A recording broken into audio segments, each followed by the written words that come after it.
una solución. Está con nosotros James Athey, Investment Director at Abrdn. James, good morning.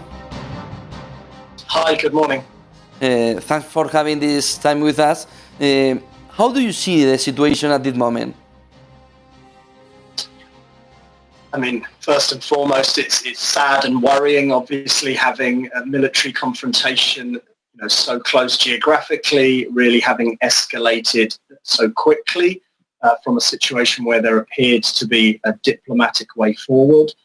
To the extent that I have to talk about financial markets, it's very complicated. There are a lot of things happening. We've seen significant further steps taken by European governments over the weekend, which really will act to exert pressure on Russia. But the fact that energy markets have still been left out of these sanctions to some degree does leave open the potential for Russia to engage in international trade, which I think reduces the pressure on Russian politicians to avert their course of action. And then, of course, the starting position for us, particularly in Europe, in the UK, in the US, was high inflation, the need for central banks to act against that. And this situation really does potentially make that worse. What can the investor do in this scenario? Yeah, I mean, obviously, if you don't have to invest in Russia or the Ukraine, not doing so is the first, the starting point. Of course, do not create an exposure that you don't need. As always, we would advise investors to try and be long-term, to try and look through noise, short-term political noise, of course, but that's obviously not always easy to do. The starting point really for us was one of headwinds to risk assets. Fiscal policy is going to be tighter this year than it was last year in most developed market nations. Monetary policy likewise. Valuations in risk markets were already quite elevated. And so we were already advising some caution. And I think further caution is required as a result of what we see in Russia. But the best advice for most investors is to be well diversified and to take a long-term view wherever they possibly can. Liquidity for the investor could be now a false friend for this investor? Yeah, liquidity is always a tricky concept. There tends to be a lot of it when we don't need it and not enough when we do.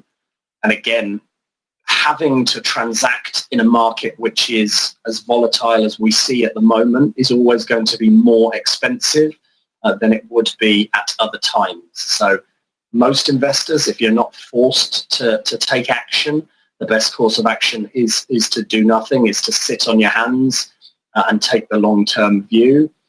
If you are forced to transact, you have to understand that it will be more expensive to do so. And then, of course, central banks can, where it's needed, provide liquidity. If Russian companies are unable to access euros or dollars to pay coupons on debt or to pay maturities of bonds, that could affect companies and individuals in Europe, in the UK, and the US. If that were to become a serious situation, I think central banks there would move to provide the necessary liquidity to prevent a liquidity squeeze. Of course, solvency is a different matter.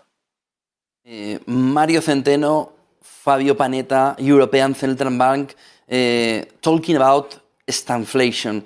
Do you see this risk of stagflation in Europe?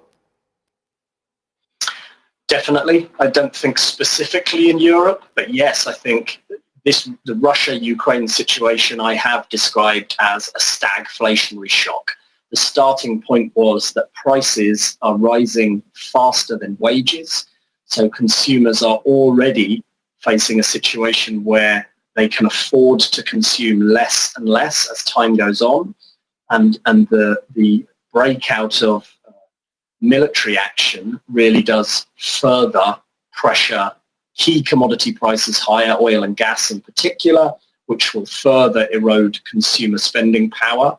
And so falling growth and rising inflation very much looks like a stagflationary situation.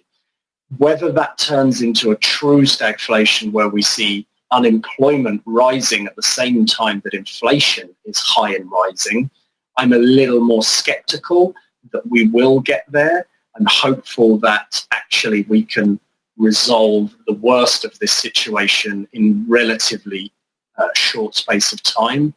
But that's very definitely a risk. And again, for a central bank, that is a horrible trade-off when you are forced to consider tightening monetary policy because of high inflation and fears about inflation expectations becoming unanchored.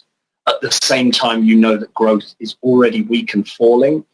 It's not a nice situation, and we saw that most dramatically in the early 80s when Paul Volcker was the Federal Reserve Chair. So hopeful we don't end up with a situation as extreme, but it is absolutely a risk. Investors are watching a European banking system very punished today. Can they suffer more than expected due to the European Union measures? Yes. The problem as an investor, somebody who owns financial assets, the first problem that we always face in a situation like this is that fundamentals play second fiddle in the short term. What will drive most changes in prices in the short term are the technical drivers, how investors are already positioned, the liquidity, the ability to transact, and the cost of doing so when investors are forced to transact, and just that hit to sentiment, the need for people to reduce exposure. That tends to be a dominant driver in the short term, and that can create attractive opportunities. But of course, it's a risk if you own some of these affected assets that maybe the price doesn't look reasonable or rational in the short term. And that's why it's normally advisable to take a longer term view. But of course, if you are already exposed to the European banking sector, there is a chance that the price of these assets is more heavily affected in the next days and weeks than is really justified. But of course, none of us really know what is justified, because we really don't know where an end is and whether further sanctions will be required, how effective the current sanctions will be. So uncertainty is incredibly high, and that makes attaching fair value to anything very difficult. Athey, Investment Director at Abrdn. Thank you very much, James, for having this time with us. My pleasure. Thank you very much. It was a pleasure. 2:11 de la mañana. Ojo, porque hay dos movimientos.